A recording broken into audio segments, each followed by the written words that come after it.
Hi, so tonight I thought I would read one of my stories that I've written.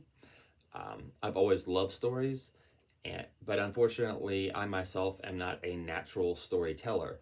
Um, it doesn't come easily to me, and the outcome come is.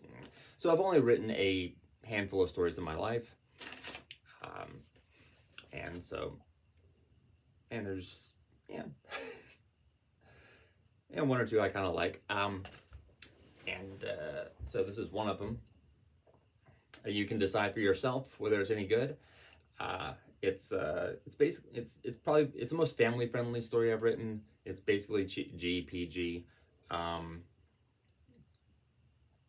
and it was the first story I actually sent to my parents. I finished it on or around February 23rd, 2023. It's a fairy tale, and it's called Damsel in Distress. So here we go. Let's see how well I can stumble over this. Once upon a time, in a land beyond the great mountain, there lived a king who had a daughter and a son. The daughter was the eldest at 16 years of age, and her name was Princess Caroline. Her brother was 12 and was named Prince Lionel. Princess Caroline had been promised in marriage when she was 5 to the Prince Wesley of a neighboring kingdom, who was 3 years her senior. They both accepted this arrangement as their natural duty. The princess was not especially beautiful, nor was the prince especially handsome, but they were both pleasant to look at in the general way. The wedding was scheduled for 3 months after the events of this tale. Princess Caroline had begun a habit several months earlier of exploring the kingdom incognito. In one of the villages, she met a blacksmith named Jack, who was 25. They became acquainted and soon fell in love. After it was clear that they both felt passionately about each other, the princess revealed who she was to Jack and told of the arranged marriage which stood between them. Jack was shocked and distressed by the information. As much as as much as his heart pined for her, his his mind now knew that his chances of having her were next to nothing.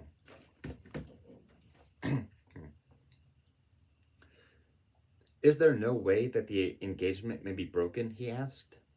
Cannot the Prince Lionel marry one of your fiance's sisters, and so procure a bond between kingdoms in that way?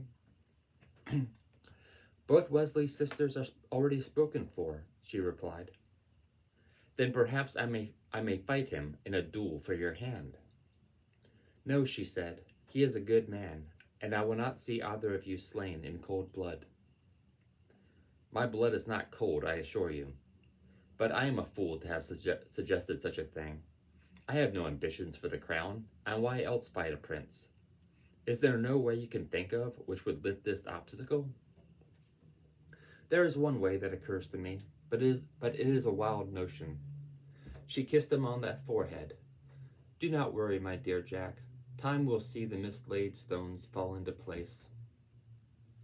Not long after this, the princess was captured by a band of notorious outlaws as she was traveling on a side road.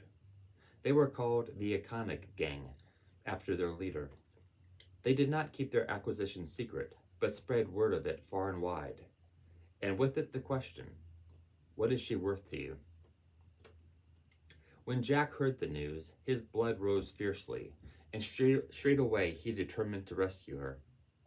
So he went to the front of the local pub to try to recruit men to help him. Unfortunately, they were not, no, unsurprisingly, they were not inclined to throw in their lot with him. She may be the princess, but rescuing her was not their job, not unless the king commanded it. Why should they leave their homes untended to go on such a venture? Jack, full of ardor, countered that it was the height of glory to do battle in the name of a beautiful woman, that the greatest war was the Trojan War, and that this Caroline was their Helen. As they were arguing, there rode into their midst a royal cavalry. The village men bowed in respect as they recognized the emblems. The, mean, the man leading the horsemen said loudly, I seek a man named Jack. Is he among you? Or if not, where may I find him? Jack stepped forward. Seek no further, sir, he said, for I am he. What may I do for your lordship? I am Prince Wesley, Jack. I have heard word that you intend to rescue Princess Caroline from the fiend Akonig. I have heard further that your motive for doing so is that you are in love with her. Have I heard aright? Yes, sir, Jack said. You have heard very truly. Then I invite you to join with us, the prince said. I have just come from the palace of her father, where I vowed to set his daughter free of the Akonig gang. I would be glad of the assistance of one who is equally passionate for her well-being. Equally passionate, Jack replied. Are you really passionate about her and her safety? Your connection to her is merely that your parents decided many years ago that you two should get married for political reasons.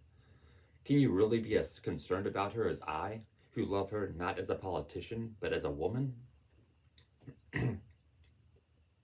Move your mind more before you move your tongue, my good sir. Marriage has many motives, as you well know.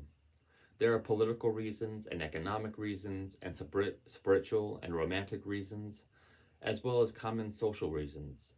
Marriage is the intersection of all human interests. So do not try to belittle my betrothal with a narrow-minded rhetoric. I care greatly. So I ask again, are you willing to join with me to rescue her? I am well answered, Jack said. Yes, I would be honored to accept your offer. Good, the prince replied. Then saddle and feed your horse. We leave as soon as you are ready. Yes, your lordship, Jack said, and turned to go. But after a moment's hesitation, addressed Prince Wesley again. If I may, your lordship, I have a suggestion. It is well known that Akonig makes use of a witch to help in his nefarious doings. To forearm ourselves against such a threat, let us visit the sorcerer who lives on the edge of the village. He is certain to have things which we will find useful. No, Prince Wesley said. Going against the laws of nature always has grave consequences, and it sullies a man's honor. It is not fitting to rescue a virtuous maiden in an unvirtuous way. But it is folly to follow the rules when confronting an opponent who puts no such limits on himself. And besides, how will you find the gang's hideout without the use of magic, since it is hidden by magic? We will seek the guidance of the old man of the mountain, which is one reason why we must make haste. Go get your horse. Jack stood for a minute in silence. Then, no, he said. I wish you good fortune as you follow the path you see fit, but I must follow the one which I deem wisest. I will visit the sorcerer before I face our foe. Then farewell, and may our separate paths meet in the liberation of Princess Caroline, the prince said. The prince and his men rode off. Jack walked back to his house to fetch his horse. The Akonig gang lived in a series of large caverns in a wild and heavily wooded part of the kingdom. The entrance was a mouth in the side of a hill. A spell had been cast to disguise the mouth as a natural continuation of the hill. Little sunlight entered the caverns, so they were continually lit by well-placed torches. Princess Caroline was sitting on a low section of wall, which protruded out a bit, like the base of an old tree. Her hands were bound together with a rope that went from her wrist from one of her wrists to one of the two men standing guard. She stood and held herself with dignity. She stood and held herself with dignity as another man approached. He was ruggedly handsome, and there was confidence in his bearing. Well, what have we here? He said. The princess herself. We are honored to have you in our humble abode. I am Akonig. He tapped her under the chin with his index finger. She did not move and did not speak. Everyone has been notified that we have you. Now we wait to see what they are willing to offer for your return. Still, she said nothing. He suddenly laughed. Very good.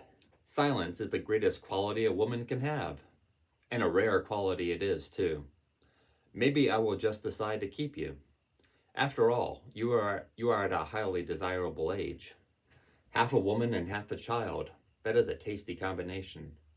And silence on top of that? A man could hardly ask for more. You shall not keep me, and you shall not taste me, she said fiercely. Neither shall you survive my captivity. It speaks after all. My hopes are dashed. As will yours be if you expect a rescue by force, as your words imply. This place is well hidden, and even if we were found, no man who has challenged me has ever fared well. Let me show you something. He motioned to the man holding her leash to follow him.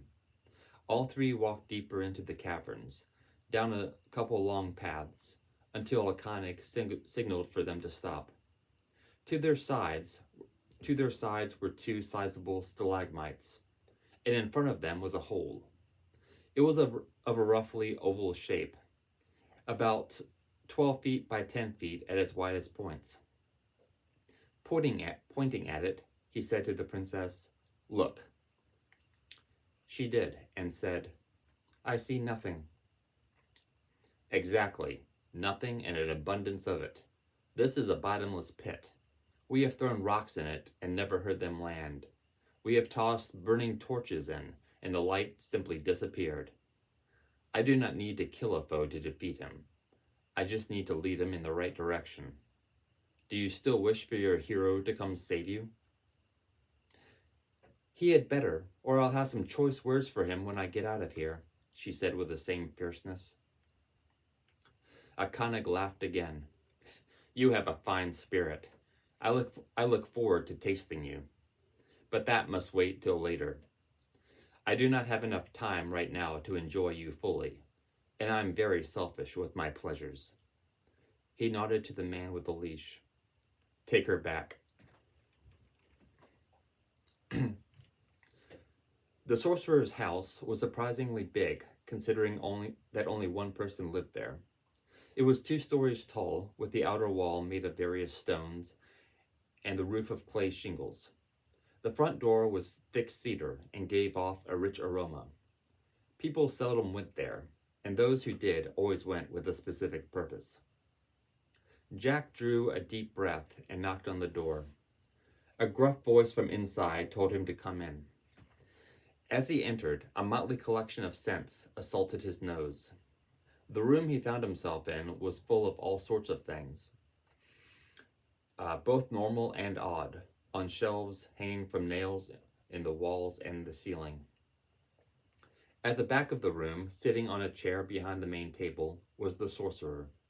He looked as Jack had expected. Old, white hair, short gray beard, piercing eyes.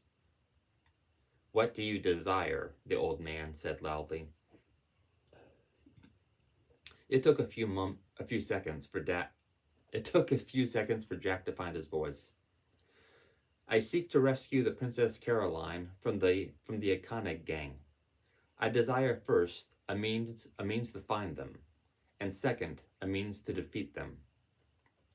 I can provide that. What do you offer in return? What do you ask in return? The sorcerer seemed to consider that for a moment, then said, Your finger. Excuse me? The small finger of your right hand. That sounds fair, does it not? Except that I have no time to heal. I must away immediately.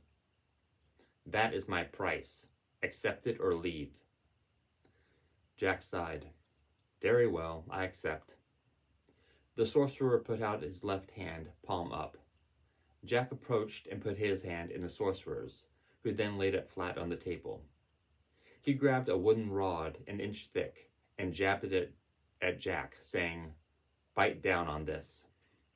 While Jack did that, the old man took an iron chisel and hammer, placing the tip of the placed the tip of the chisel on the knuckle connecting the finger to the hand, and struck home.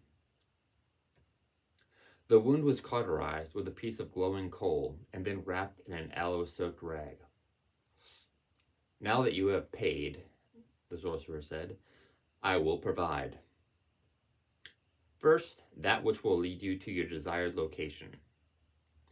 He presented Jack with 2 wooden rods of 2 feet in length, bent at the end for handles, with umbilical cords wrapped around them. "These are seeking rods. Have you ever played the game Hot Cold?" "Of course," Jack said. "Every child knows that game." "Prepare to play it again. Hold these rods loosely in your hands, pointed straight in front of you. When you are getting nearer to your target, they will swing in toward each other. When you are getting further away, they will swing out and away from each other. When you are within 10 yards of your goal, they will cross." "How am I supposed to hold these and guide my horse at the same time?" "You cannot. You must walk." "But I do not have time to walk." "Then ride your horse and get nowhere with speed." "I can see the point. And what of the thing which will aid me in defeating the vile gang?"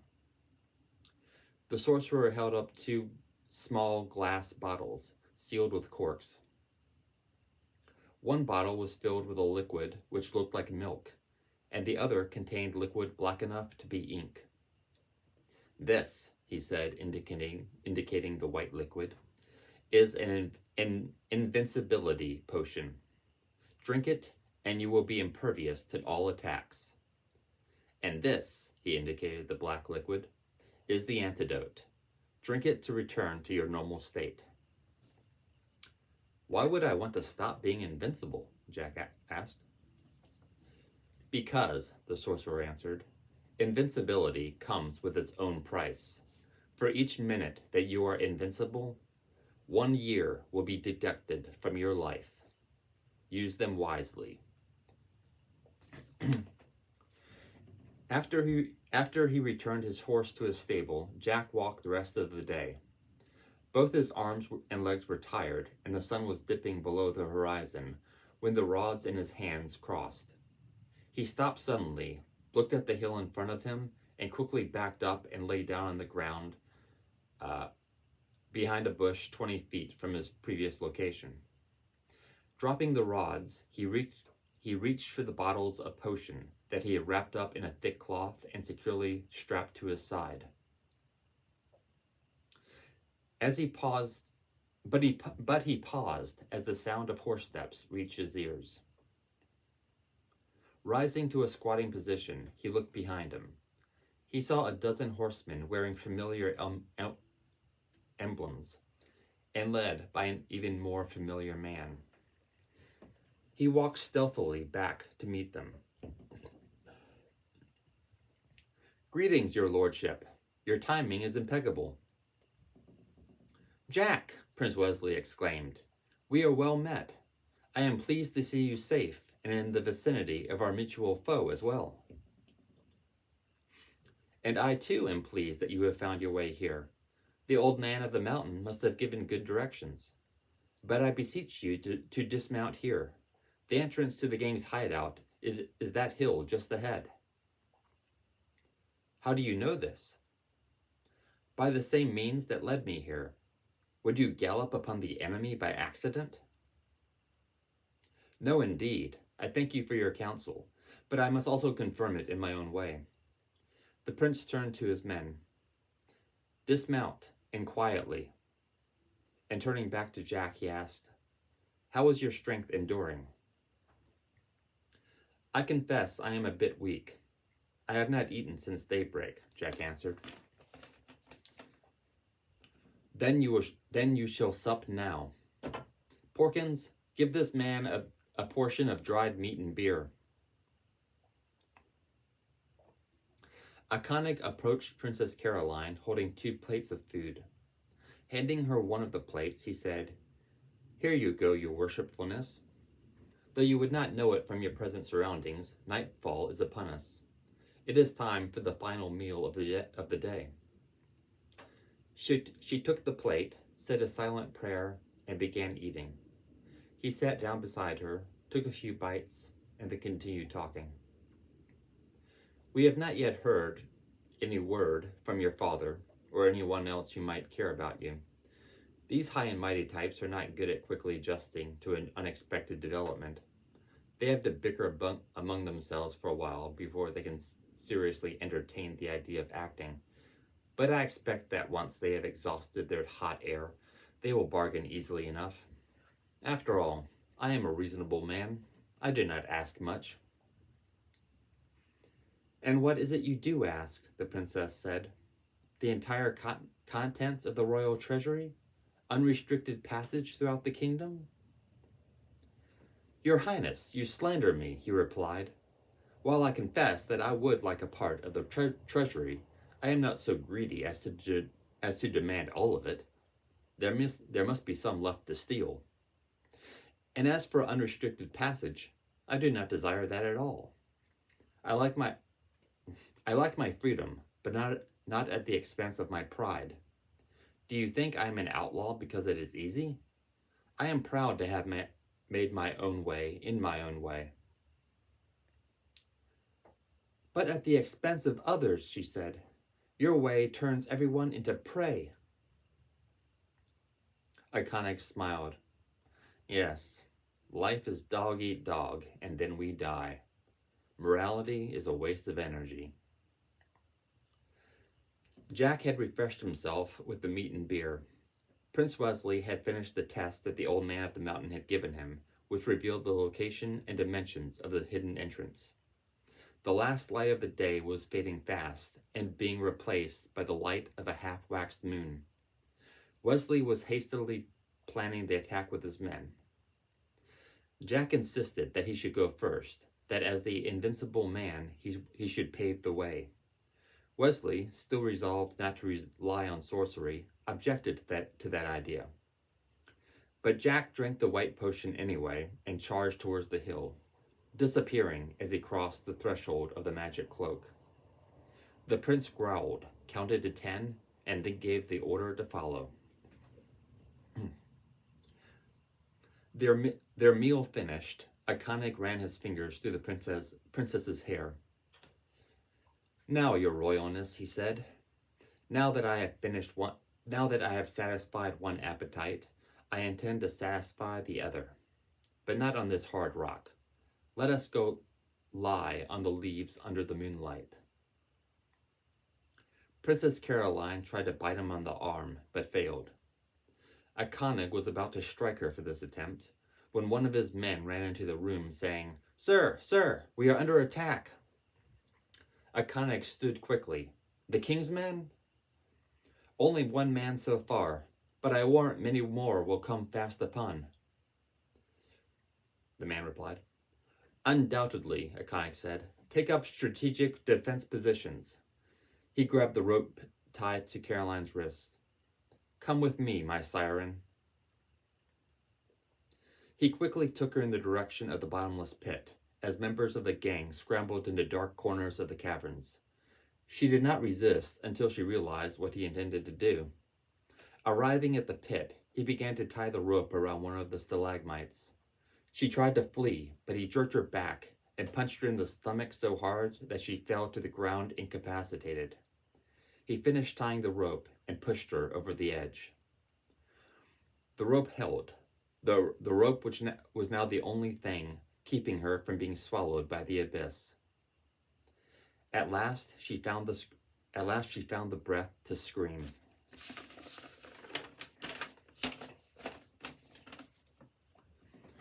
The first few moments had been easy for Jack. Without fear of injury, he quickly cut down the two men standing guard just inside the entrance, and then the third man who came to challenge him.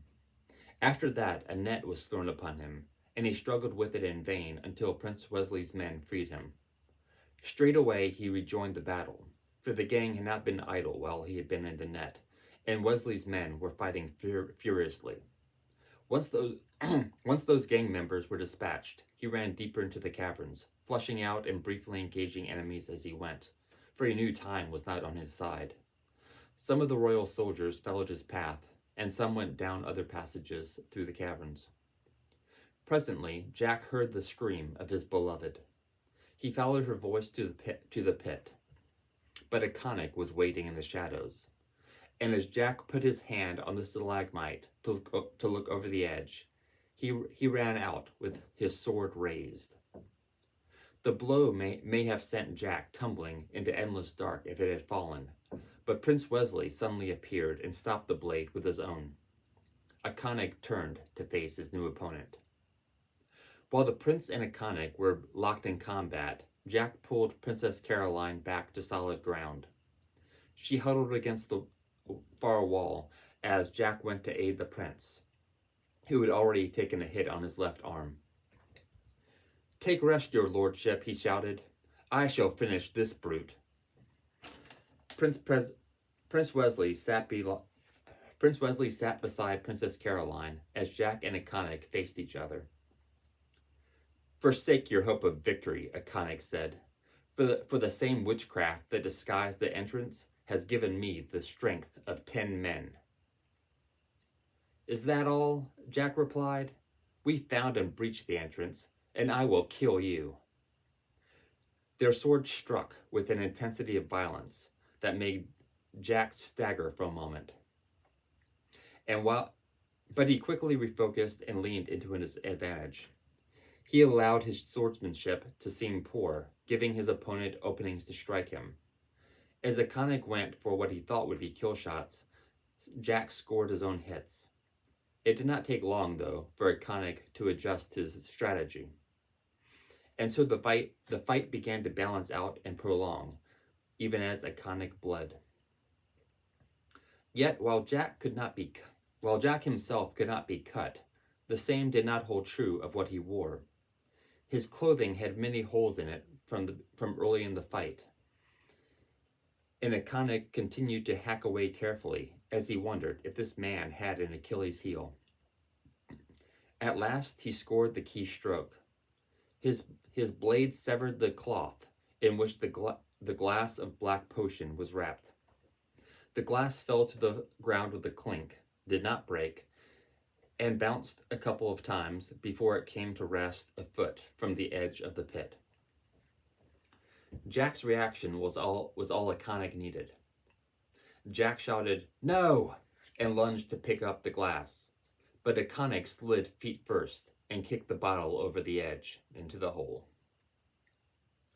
For 2 or 3 seconds, both men were motionless, Jack standing in shock, Akanic lying in victory. Then Jack fell upon him, and the sword fight turned into a wrestling match. Akanic, being the stronger, was soon on top, but that was exactly what Jack wanted. With a great heave of his legs, he flipped them both over and into the pit. As they fell, Akanic screamed, and Jack held his peace. Princess Caroline and Prince Wesley and his men slept in the woods that night. The next morning, they rode back to the palace of her father, the king. As they were on their way, the prince and princess spoke together. "Thank you, my prince, for my liberation and for the eradication of those villains." "It was my honor, my lady, but it could not have been done without Jack. Let us not forget to praise his sacrifice." "Yes, dear Jack, I wish you and he could have been friends." "As do I. But now, forgive me, my lady, but I must ask. While you were in that den of vipers, did they compromise you?"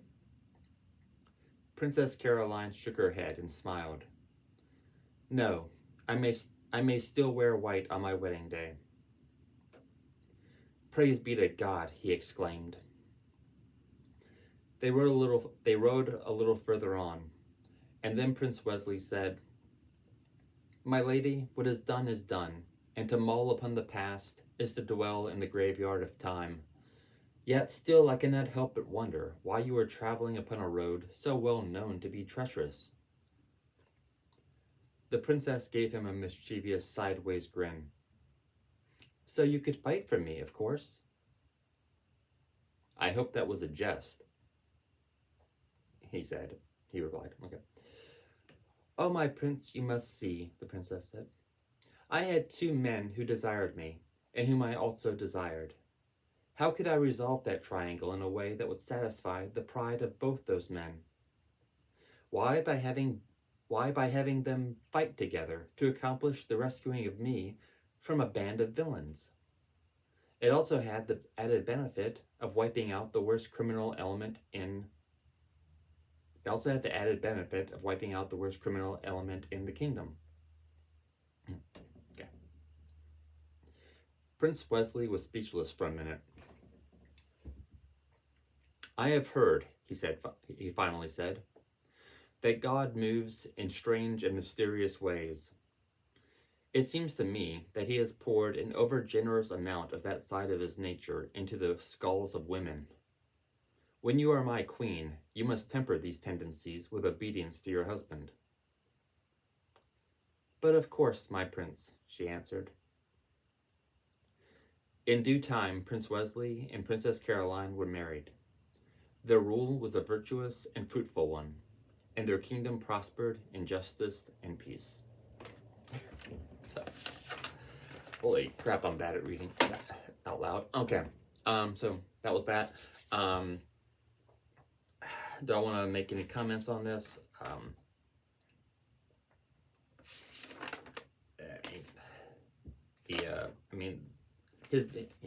Jack's finger being cut off by the sorcerer. That idea came from John Wick 3. Of course, the guy named Porkins, that comes from Star Wars. He was Red 6, I think. And of course, kind of calling Caroline your worshipfulness, also is from Star Wars. There was something else.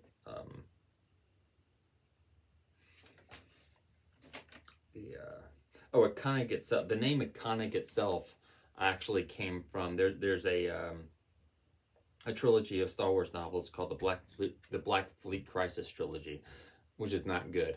And there's a character in there called Akana. It was a female character, a character I despised.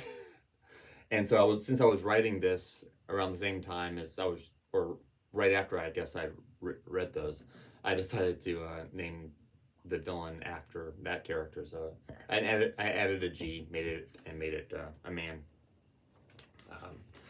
The inspiration for the whole thing came from, it was around the time when the Super Mario Brothers movie was out, and I was listening to someone talk about it online, and talking about how, of course, you can't actually have the princess, be rescued. You can't have the damsel actually be rescued by a man, because the old damsel in distress trope is frowned upon by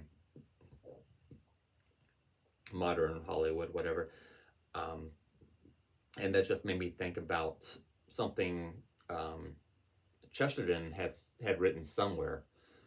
I don't remember. I don't know where I wrote where he said it, but it was something about how it used to be that after in the old stories, after the knight had killed the dragon and rescued the damsel, that he was always more afraid of the damsel than he ever was of the dragon.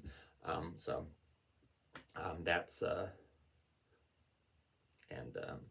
that's where that kind of thing came from. And the very first thing I thought of with this story was the line, do you still expect your hero to come rescue you? And her replying, he had better, or I'll have some choice words for him when I get out of here. So the whole thing was built on that line. So anyway, that's it. Thanks for listening. Bye.